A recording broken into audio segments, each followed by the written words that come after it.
resolviendo la práctica. Vamos a hacer el ejercicio 2.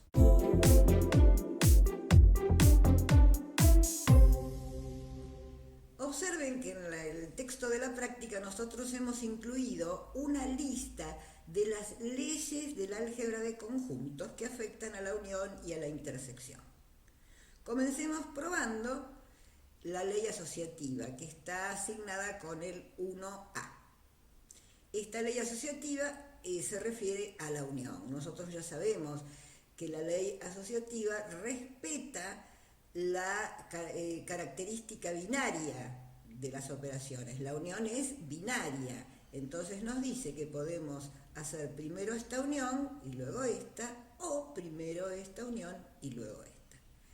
En definitiva, lo que tenemos que probar, sabiendo que es verdadera, de antemano, es una igualdad de conjuntos. Entonces tenemos que probar la doble inclusión. La técnica que usamos es la misma, tomar un elemento del primer conjunto y probar que está en el otro. De esta manera nosotros probamos que todos los elementos de esta unión son elementos de esta unión. Bueno, si X está en este conjunto, por definición de unión, nosotros vamos a llegar a escribir esta expresión como que X pertenece a A, o X pertenece a B, o X pertenece a C, aplicando sucesivamente la definición de conjuntos. Pero ahora tenemos expresado esa unión como proposiciones operadas con O, y nosotros sabemos que el O es asociativo. Entonces, ahora vamos a asociar de otra manera. Vamos a asociar X pertenece a B o X pertenece a C. Y vamos a dejar para luego X pertenece a A. Bien, otra vez aplicando la definición de unión, volvemos a escribir de esta manera los conjuntos. Entonces, ¿qué hemos probado? Que un X arbitrario de este conjunto es un elemento de este otro. Entonces probamos la contención. Ahora tenemos que probar la otra. No alcanza con esta. Tenemos que probar que este conjunto está contenido en el primero. Y hacemos lo mismo. Tomamos un X de este conjunto, aplicamos la definición de unión, llegamos a escribir en O la expresión original, y nosotros sabemos que en el álgebra de proposiciones el O es asociativo. Entonces asociamos de esta manera. Al asociar de esta manera, tenemos que el X que tomamos de este conjunto es un elemento de este. Entonces probamos la otra contención, y al haber probado ambas contenciones, entonces hemos concluido la igualdad de estos conjuntos y el que la ley asociativa se cumple efectivamente. De la misma lista, elegimos demostrar una de las leyes de De Morgan, la que dice que el complemento de la unión es igual a la intersección de los complementos. Como es una igualdad de conjuntos, vamos a probar la doble inclusión. Entonces, primero vamos a hacer esta, y vamos a tomar un X en el complemento de la unión. Por definición de complemento, si X está en el complemento, no está en la unión. Pero si no está en la unión, entonces no está ni en A ni en B. Si no está en A, entonces está en A complemento.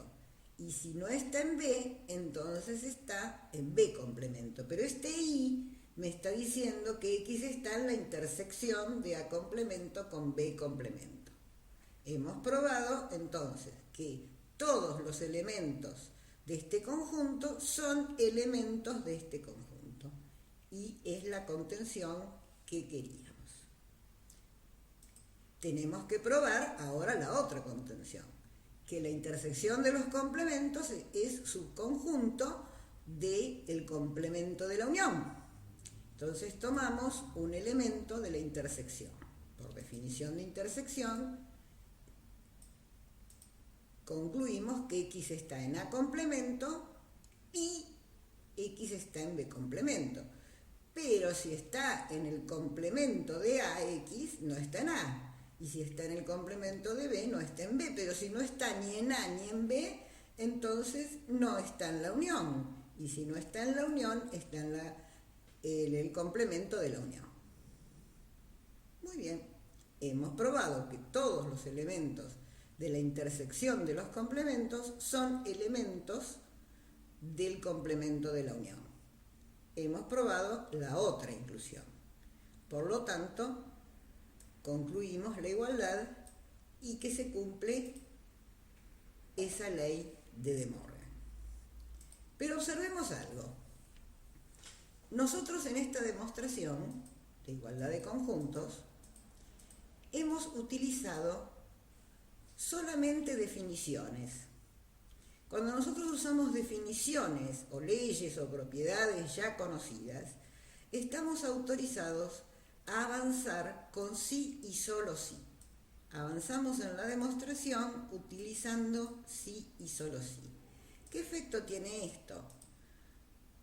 Que comenzamos diciendo que X está en el complemento de la unión y terminamos, siguiendo la flecha, en que X es un elemento de la intersección de los complementos. Pero también vamos a volver, comenzando con que X está en la intersección de los complementos, siguiendo la flecha, ahora la vuelta, y vamos a concluir que X está en el complemento de la unión. O sea, hemos hecho en una sola demostración ambas contenciones. Y llegamos entonces a la igualdad.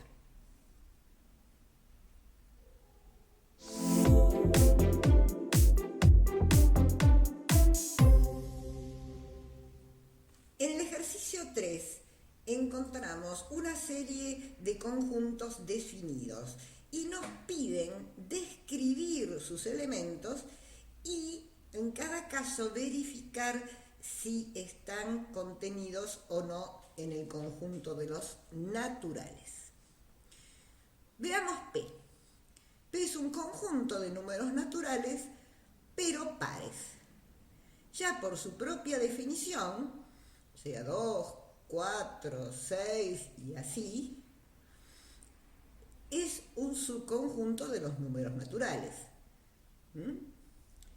M es un conjunto de naturales, pero impares. N es impar. Entonces, todos los elementos de M son elementos de N. Por lo tanto, M es subconjunto de N. Acá tenemos el conjunto I, que son los números reales que están entre -1 y 1, incluyendo el -1 y el 1. Pero acá hay elementos que no están en los números naturales. Por ejemplo, el 0. El 0 es un número real entre -1 y 1.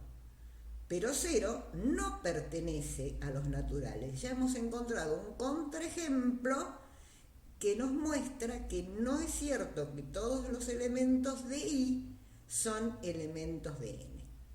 Este conjunto I no está contenido en los números naturales. M1 es un conjunto de números naturales impares pero menores que 31. Ahora, estos son números naturales y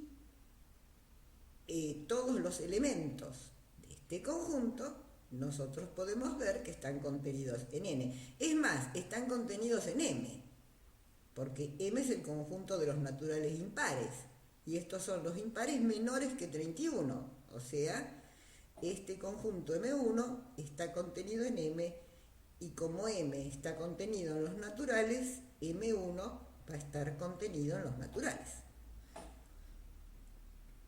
P1 son los números pares múltiplos de 5, múltiplos positivos de 5. Quiere decir que sería par y múltiplo de 5. ¿Cómo son los elementos de este conjunto? Bueno, empezamos por 10, 20 y así, 30.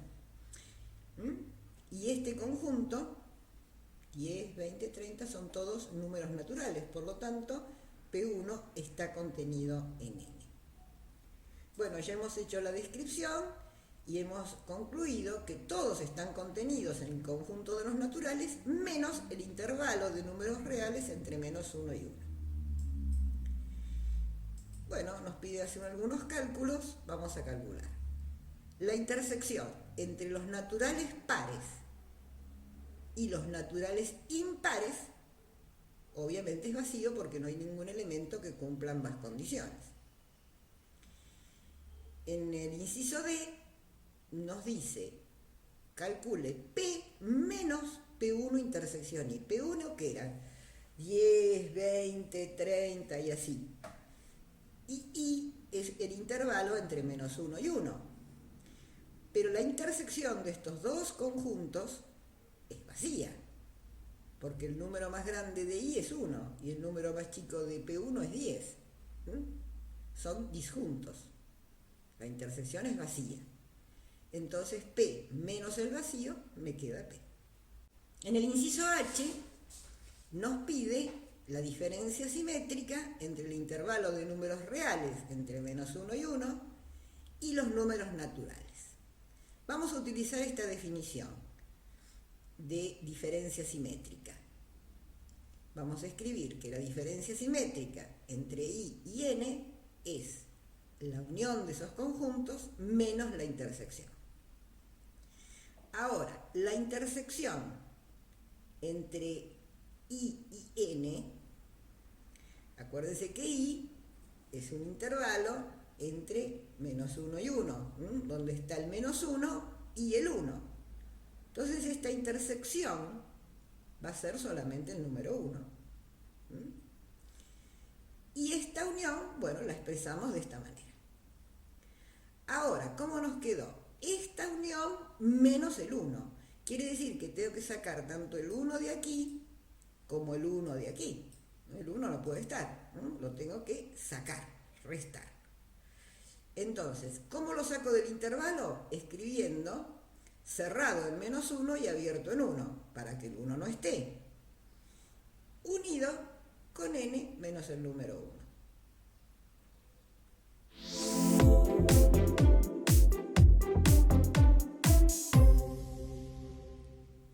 Vayamos al ejercicio 4.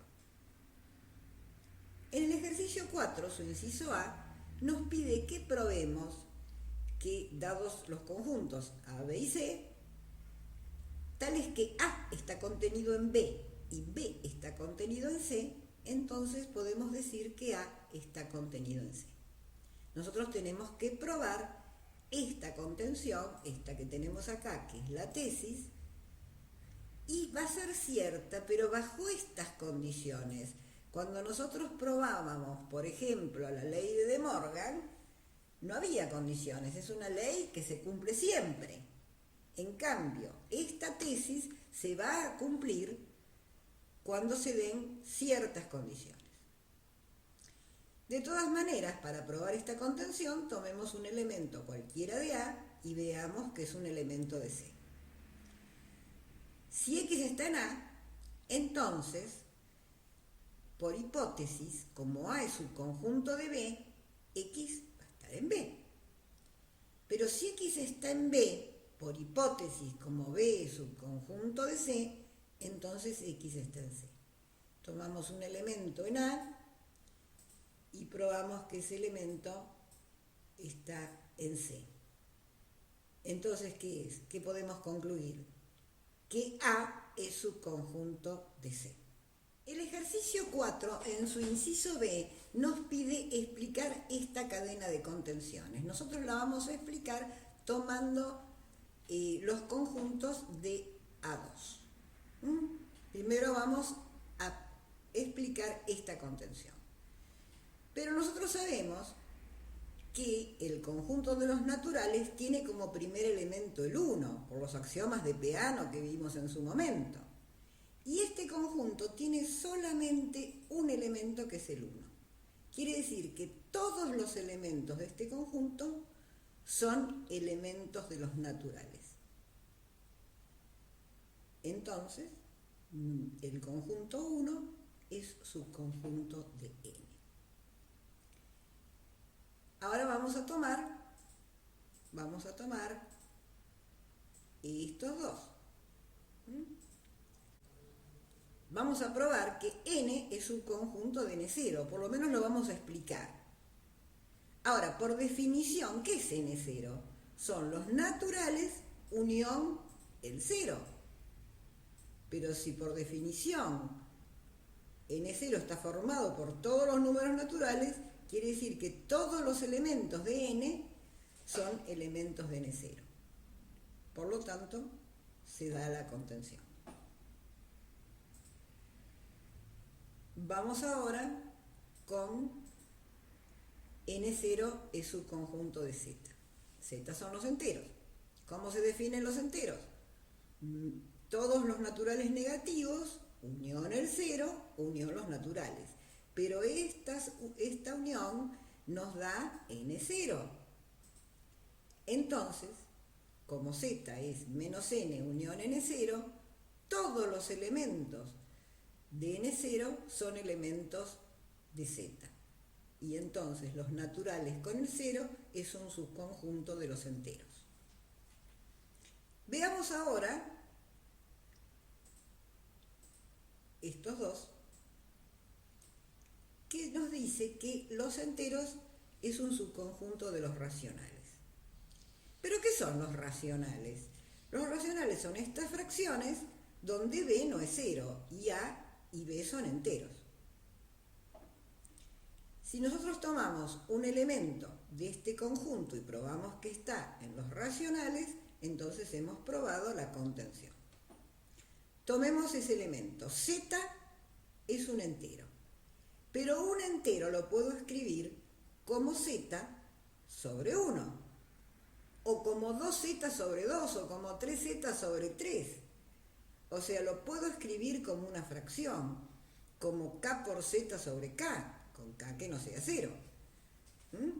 O sea, que todo entero se puede escribir como una fracción. Entonces, ¿dónde está Z? Z está en Q. Z se puede escribir de esta manera. Entonces, hemos probado que los enteros es subconjunto de los racionales.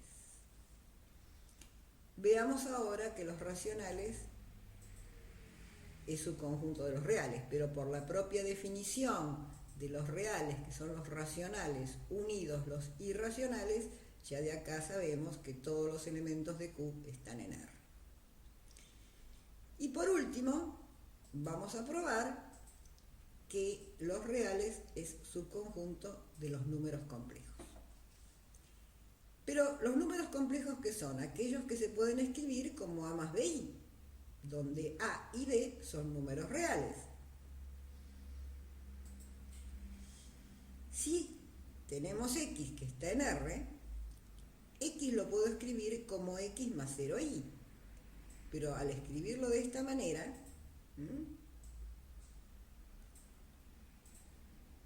¿qué estoy diciendo? Que X está en C. X se escribe como dijimos que se escribían los complejos. Entonces, hemos probado que R está contenido en C.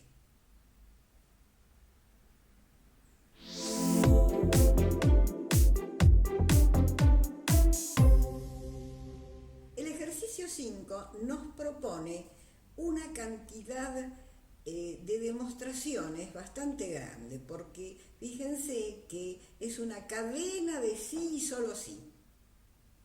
Lo que nosotros proponemos es, en lugar de hacer sí y solo sí, demostrar con implica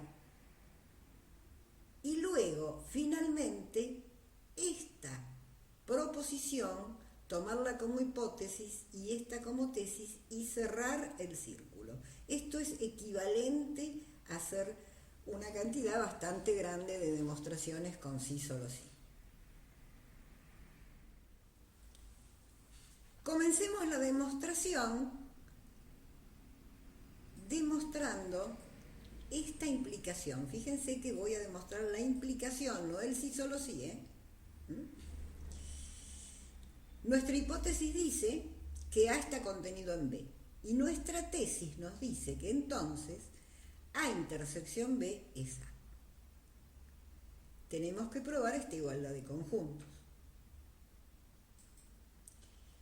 Si ustedes hacen un bosquejo de esta situación se van a dar cuenta de la verdad de esta implicación, ¿no? Rápidamente.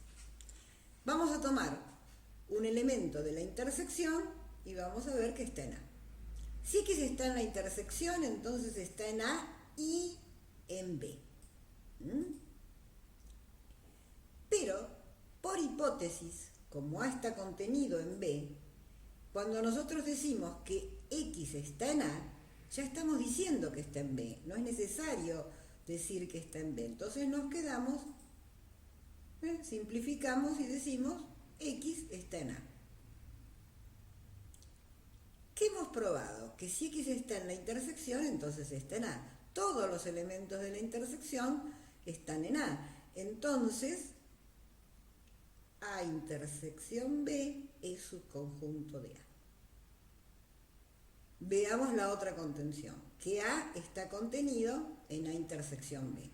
Tomamos un elemento de A y por hipótesis, como A está contenido en B, si X está en A, va a estar en A y va a estar en B. Pero esto es la definición de intersección. Entonces, si X está en A y X está en B, entonces X está en la intersección. Por lo tanto, hemos probado que A está contenido en A intersección B y, en definitiva, por 1 y 2, hemos probado la tesis. Fíjense un detalle, que cuando nosotros usamos la hipótesis, nunca ponemos sí, solo sí.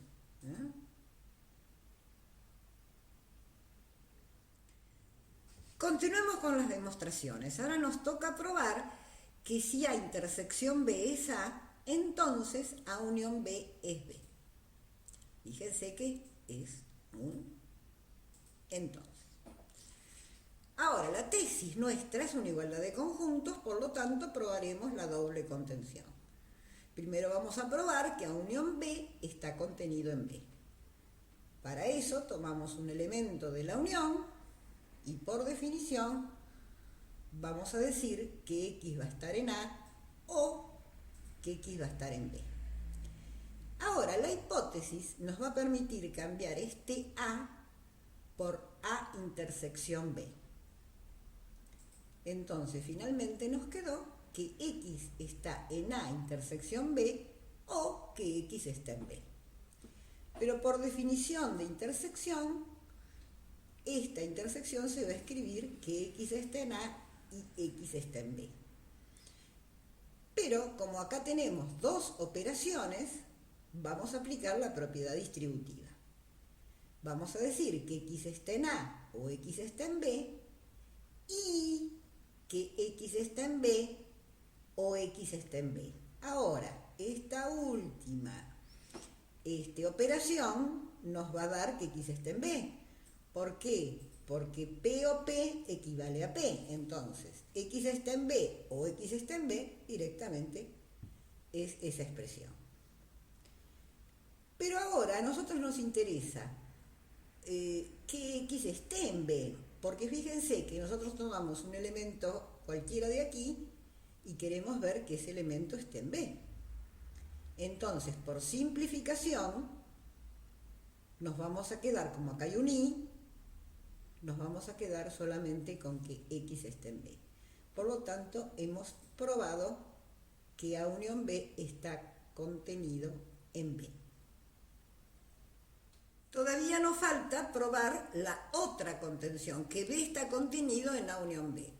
Para eso vamos a tomar un X en B y por adición le vamos a agregar la proposición X está en A. Como esta es verdad, toda esta proposición es verdad. Ahora, por definición de unión, X está en A unión B. Por lo tanto, hemos probado que B es subconjunto de A unión B, y por 1 y 2 probamos que A unión B es igual a B. Otro tramo de la demostración es probar que si A unión B es B, entonces B complemento está contenido en A complemento. Nuestra tesis es esa, B complemento contenido en A complemento. Tomamos un X en B complemento, por lo tanto X no va a estar en B, pero si X no está en B, no va a estar en la unión, porque por hipótesis B es igual a la unión, entonces si no está en B, no está en la unión. Si no está en la unión, entonces no está ni en A ni en B. Y ahora, por simplificación, nos vamos a quedar con que X no está en A. Siempre que hay un I, puedo simplificar. Si X no está en A, entonces está en A complemento. Tomamos un X de B complemento y llegamos a que ese X estaba en A complemento. Por lo tanto, está contenido. Y ahora finalmente nos falta probar esta hipótesis, entonces esta tesis. Tenemos que probar que A está contenido en B, sabiendo que B complemento está contenido en A complemento. Vamos a tomar un X en A, ese X no está en A complemento. Ahora, si no está en A complemento, no va a estar en B complemento, porque por hipótesis, B complemento es subconjunto de A complemento. Si no está en A complemento, no está en B complemento.